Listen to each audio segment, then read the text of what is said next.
Bonjour! Aujourd'hui, dans la leçon de sciences, on va voir l'unité de l'air et du vol. Commençons avec l'air. Voyons les propriétés de l'air. Donc, l'air est tout autour de toi. Si tu prends une grande inspiration, tu peux sentir que l'air entre dans tes poumons. L'air peut aussi se déplacer et peut déplacer d'autres objets. L'air a tendance à glisser le long des surfaces. On pense aussi au vent. Ceux qui ont les cheveux longs et ne les attachent pas, ils vont partout quand il y a des gros vents. On peut penser à un arbre qui est déraciné causé par des vents qui sont beaucoup plus violents. L'air, bien sûr, est nécessaire à la vie. Tu ne peux pas vivre sans air. C'est un besoin essentiel. Ça permet la respiration chez les humains, les animaux et va même aider avec le processus de la photosynthèse chez les plantes. L'air est composé d'un mélange de gaz. Ici, je t'ai mis à titre informatif les grandes lignes de la composition de l'air. Donc, 78% de diazote, 21% de dioxygène et un autre moins de 1% de d'autres gaz comme la vapeur d'eau ou d'autres substances comme des poussières. D'autres propriétés de l'air, si l'air n'est pas très pollué, sont qu'il est inodore, il n'a pas d'odeur, incolore, il est sans couleur, donc invisible, on ne le voit pas. L'air a une masse. La masse, c'est la quantité de matière que quelque chose contient. L'air a une masse, même si c'est invisible. J'ai fait une petite expérience que tu peux aussi essayer chez toi. Donc, si tu regardes la photo de droite, tu vois qu'à une des extrémités du bâton, j'ai attaché un ballon sans air. Donc, je ne l'ai pas gonflé. Et à l'autre extrémité du bâton, j'ai cette fois-ci gonflé d'air le ballon. Donc, on peut voir que l'air a une masse. Le ballon gonflé est plus lourd après avoir été gonflé d'air. Et vous voyez que le bâton a penché du côté du ballon gonflé. L'air a aussi un volume. Donc, l'air occupe de l'espace. Quand on souffle un ballon, le ballon grandit avec l'air qu'on met dedans, comme sur l'image à droite.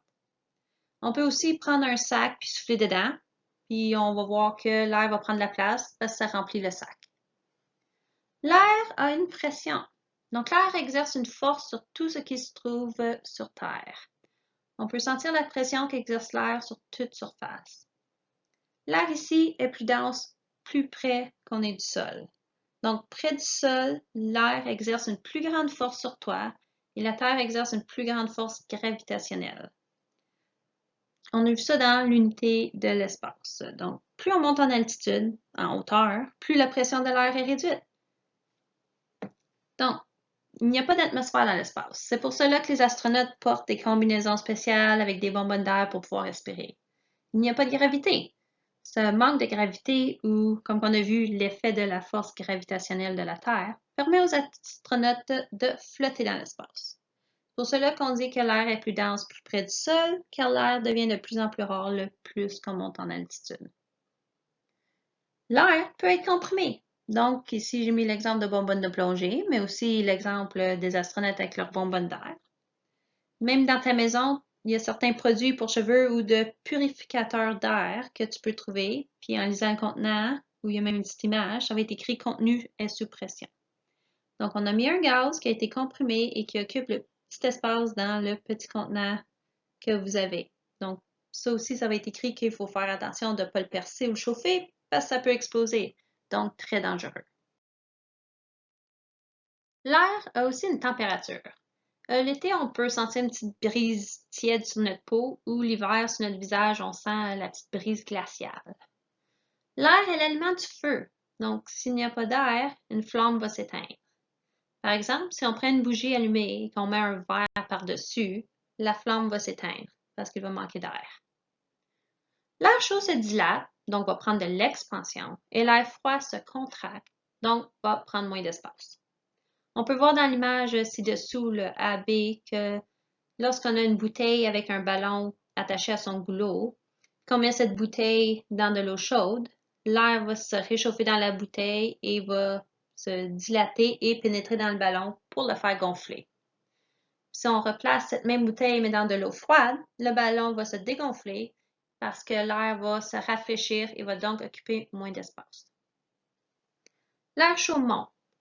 Donc, si tu habites dans une maison avec 2 étages, puis que tu n'as pas l'air climatisé, L'été, tu vas remarquer, comme durant une journée qui est vraiment chaude, qu'au deuxième étage, ça va être beaucoup plus chaud qu'au premier étage. Tu vas voir la différence de température juste en montant les marches, par exemple. Ça, c'est que l'air chaud est moins dense que l'air froid. Donc, l'air chaud, ça veut dire qu'il va avoir tendance à s'élever, tandis que l'air froid descend. On peut aussi penser à une montgolfière. La montgolfière utilise une source de chaleur qui va réchauffer l'air dans le ballon pour que le ballon puisse gonfler et éventuellement qu'il puisse s'envoler. L'air est un isolant. On peut voir ça chez certains mammifères marins comme la loutre de mer et même chez les oiseaux. La loutre a une couche d'air sous ses poils qui la protège du froid et va conserver sa chaleur corporelle. Comme sur l'image ici à droite que j'ai mise, c'est des loutres de mer. Elles vivent majoritairement dans l'eau.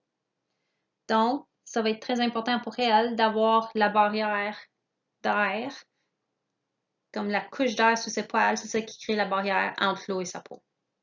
Un oiseau aussi va se gonfler les plumes l'hiver pour emprisonner l'air pour l'isoler du froid. Donc, il va pouvoir rester au chaud lui aussi. Maintenant, voyons le vol. Donc, lorsqu'il est question du vol, la pression est la plus importante propriété de l'air. Comme j'ai mentionné précédemment, l'air pousse sur toutes les surfaces. Ici, on va voir les 4 forces du vol, qui est la portance, la traînée, le poids et la poussée. Donc là, j'ai mis une petite image pour vous montrer sa représentation, mais on va passer à travers chacune des forces.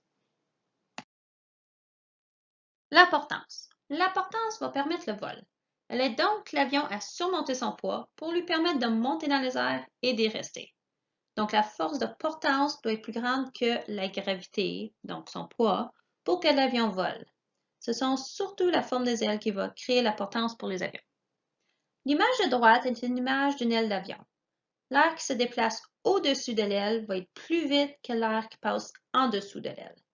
L'air qui se déplace plus rapidement va exercer moins de pression, donc faible pression. Ça, c'est ce qu'on appelle le principe de Bernoulli. Donc, le principe de Bernoulli, c'est que la vitesse de l'air est plus grande. Plus la vitesse de l'air est grande, plus la pression sera basse. Donc, faible pression au-dessus de l'aile de l'avion et une plus forte pression en dessous de l'aile. L'air en dessous de l'aile va donc exercer une plus grande force vers le haut que la force exercée vers le bas de l'air qui passe par-dessus l'aile. Cela fait donc monter l'avion. La traînée. Quand un avion se déplace dans les airs, il doit surmonter la traînée. La traînée va être une force semblable à la friction. C'est une résistance qui va ralentir les objets se déplaçant dans les airs, dont notre avion. La résistance peut être causée par la résistance de l'air ou du vent. Chaque partie de l'avion produit une traînée, même les moteurs. Plus un avion va être aérodynamique, donc c'est sa forme et l'écoulement de l'air autour de notre objet ou de notre avion. Donc, plus l'avion va être aérodynamique, moins il crée de traînée. Donc, moins de traînée, ça veut dire qu'il va voler plus vite et plus facilement. Au contraire, si la traînée augmente, l'avion va plus lentement. La traînée est le contraire de la poussée qu'on va voir plus loin. Le poids. Quand tu embarques sur une balance pour calculer ton poids, tu mesures la force gravitationnelle. Le poids d'un objet est donc la gravité tirant sa masse vers le sol. La force gravitationnelle de la Terre va rendre le vol difficile. Le poids ou gravité tire l'avion vers le sol. Ça veut dire que la force gravitationnelle de la Terre retient l'avion au sol. L'avion doit donc surmonter son poids pour pouvoir voler. La poussée. La poussée est la force qui fait avancer un avion dans les airs. Le moteur de l'avion et les hélices créent la poussée. Chez les oiseaux, c'est en battant les ailes que les oiseaux vont créer une poussée. La poussée doit être plus grande que le poids et que la traînée pour que l'avion avance. La poussée permet la portance, donc le vol. Comme j'avais dit plus tôt, la portance permet le vol. Si la poussée diminue, l'avion ralentit et sa portance diminue aussi. Mais si la poussée augmente, l'avion va plus vite. Voici les 4 forces du vol que j'ai mis en une image. Donc, le tout a été expliqué dans les diapositives précédentes. Donc, nos 4 forces du vol, portance, traînée, poids et poussée.